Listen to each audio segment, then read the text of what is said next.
Hello everyone, welcome back. Today we're going to make this 3D text appear from beneath, go down and change and come back up. Go ahead and start out on the edit page, go to media pool, right click, new fusion comp. You can name it if you'd like, but you don't have to. And we'll make this 10 seconds. It's easier for me just to stretch it.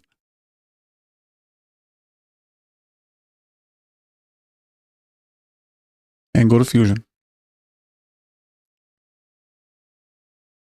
I have to use this on-screen keyboard because I'm paralyzed.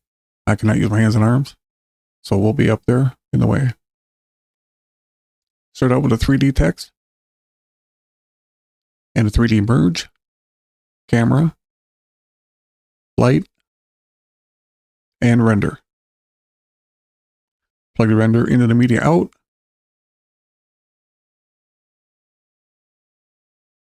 Make a little bit of room. Put your first text in.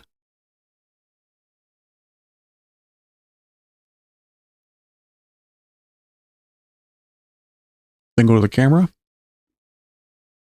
Go to transform. Use target, select it. And rotate the Z under translation to the right, and you'll start seeing your text. I'm going to take mine out a little over 6. We can always readjust this. And the text is always high. It's got it on the highest vertical anchor by default. So select the center V anchor and your text should come down. Now we'll go ahead and set your font and your tracking and all that now.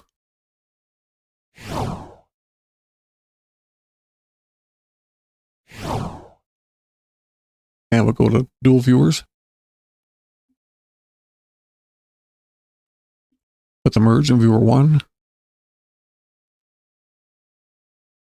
We'll add some excursion to this. Select a little arrow. I'm going to set mine to 0.1. Take the subdivisions all the way up. And the smoothing angle all the way up. Then right click on the bevel depth. Expression. Grab the little pick whip, bring it over and drop it on the bevel width.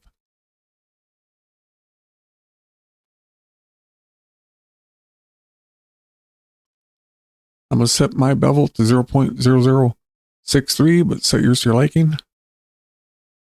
Then go to custom. Highlight both these bottom arrows and stand the handle straight up.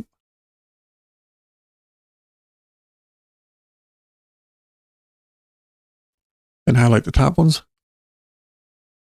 Hit F on the keyboard. And then grab these little handles and drag them straight out.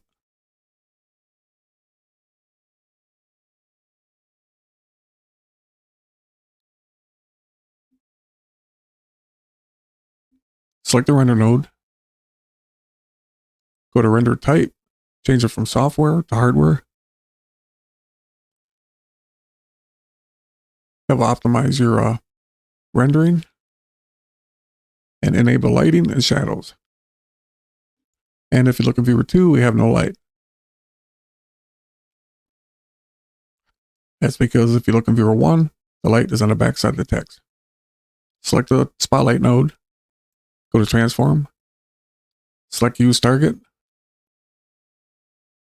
Take the Z under translation and rotate it to the right. And you'll see the light move back in viewer 1. And the text will start showing the light on it.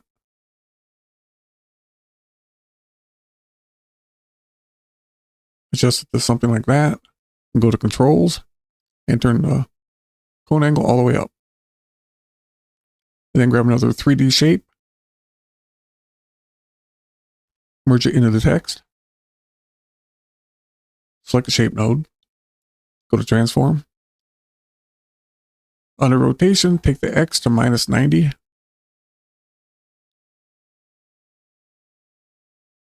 Then take the scale all the way up. Then go to the Y under translation. And we'll bring it down. I'll go to one viewer for this so I can see it better.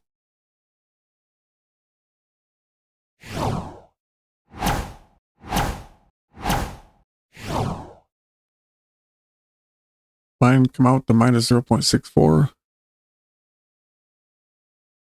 Now go back to the text node. Go to transform. Under translation, take the y-axis and bring it down to your text. Just touches the plane.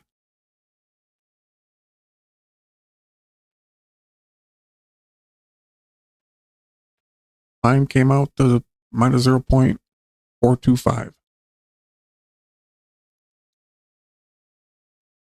Make sure your playhead is at frame 0. Go to this transform. Under rotation, set the Y and the Z to minus 180.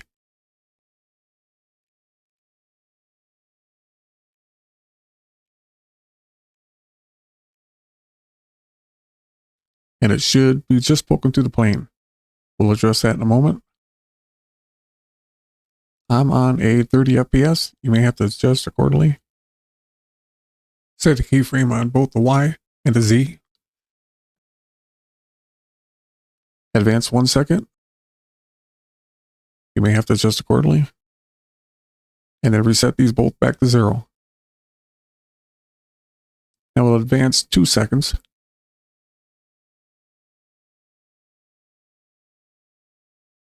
And set another keyframe. Now we'll advance 1 second. That's 120. And set both these back to minus 180.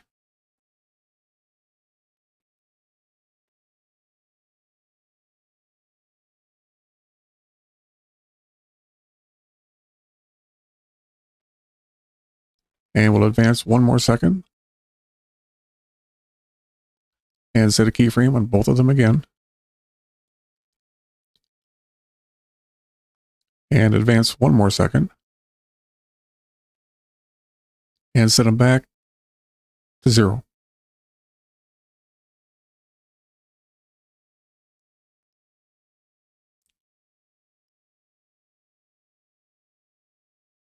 And then you want to put your playhead right in the middle when they're pointing straight down. That'll be around frame 135. Go back to the text tab, set a keyframe. Take the playhead all the way back to frame 0. Set another keyframe, and then hit this little arrow. That'll take you back to the original keyframe, and change your text to the second text you want.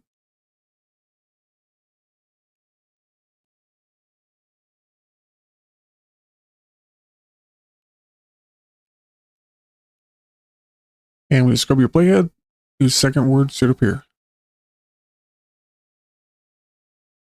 Now we'll take care of this problem with the text poking through the plane. Go back to frame 0. Go to transform. Take note of the Y value.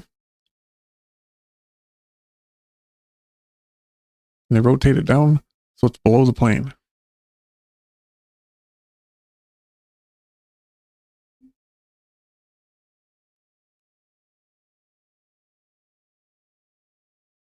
Then advance 1 more second and put that value back in there.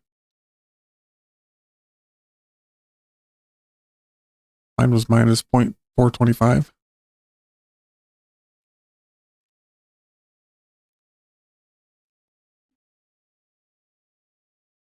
Okay, now we're going to get rid of these poking through. Make sure your playhead is at frame 0. Set a keyframe on the Y. Remember this value they have. And lower it below the plane. It's at minus 0.5. Advance 1 second. And put that value back in. Mine was minus 0.425. Advance to frame 90 or whatever you had to adjust to. Set a keyframe on the Y again. You should be seeing all your keyframes on your timeline anyhow. Could advance to the 120. You see them pointing through. I'll change this back to minus 0.5. And then take your playhead to the last keyframe. And I'll put that minus 0.425 back in. Again, your values may be different. There we go. With the text node selected, open your spline.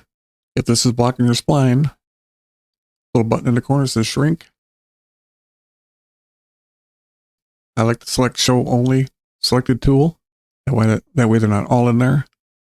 Select those. Go to zoom to fit. And then select all.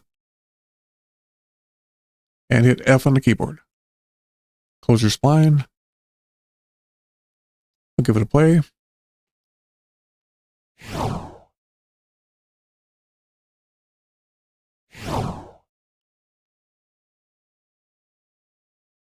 Okay, now I add some color to both these.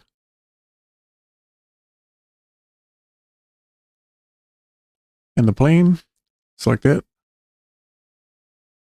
Go to materials.